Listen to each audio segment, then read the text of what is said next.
There's a lot of current debate going on about Planned Parenthood, the services they offer, and the funding that they receive.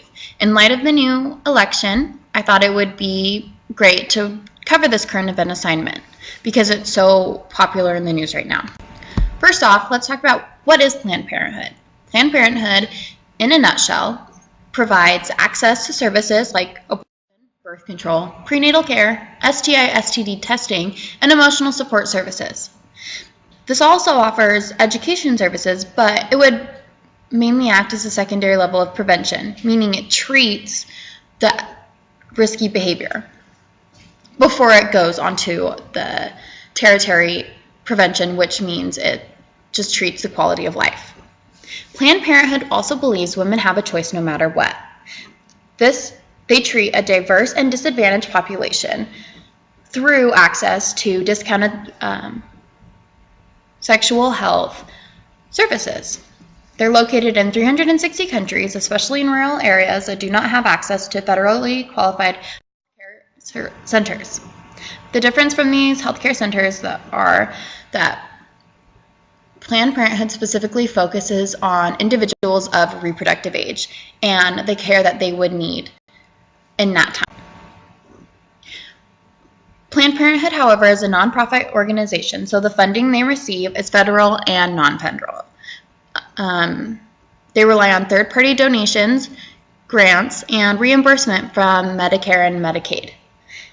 The Medicare and Medicaid reimbursement, however, is only for qualifying services. An elective birth control or elective abortion is not covered unless it is in case of rape, incest, or its endangerment to the mother.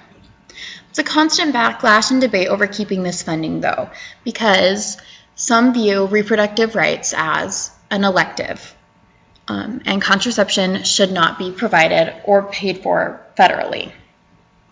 The Title X Family Planning Program is a grant awarded to public and nonprofit organizations for family planning services specifically. This is used to forego billing of insurance for HIPAA and confidentiality reasons, meaning if a young person is on their parents' insurance still and does not want them to see that they were in a Planned Parenthood or another nonprofit organization similar to Planned Parenthood for contraception, STI, STD testing, or an abortion, this money is used to pay for that, for those services, I mean.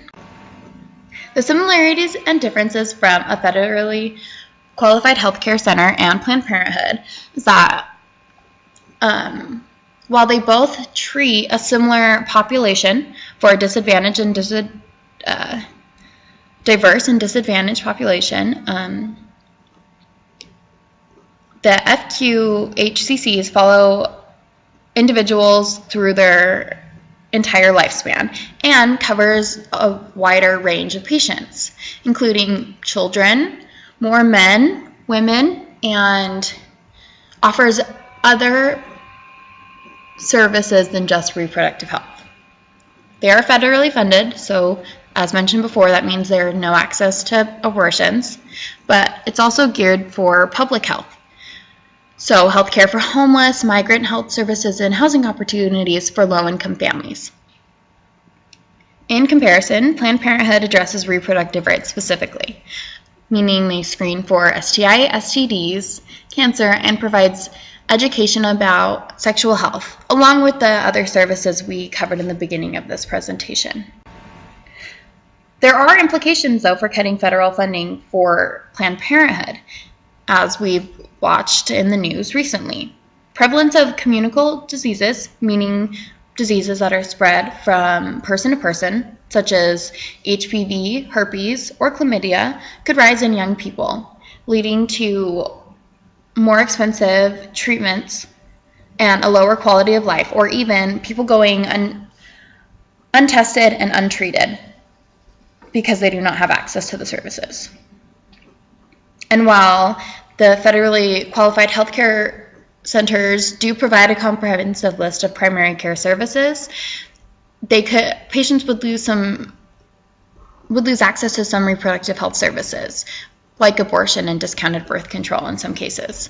Mammograms and cancer screenings are more prevalent in federally qualified healthcare centers, but that's due to the population and the age of the women that they're testing at that time. Patients would lose access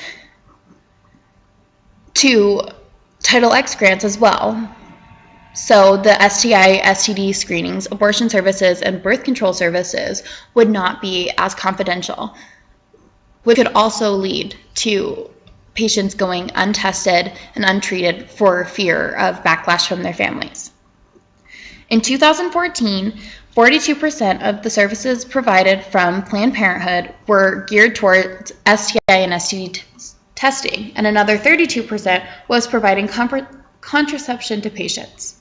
That's 74% of the services that Planned Parenthood offers geared towards screening and contraception.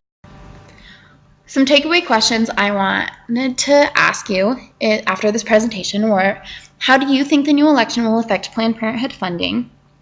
Are there better federal programs to provide these services? And why or why not do you support federal funding of Planned Parenthood? Thanks.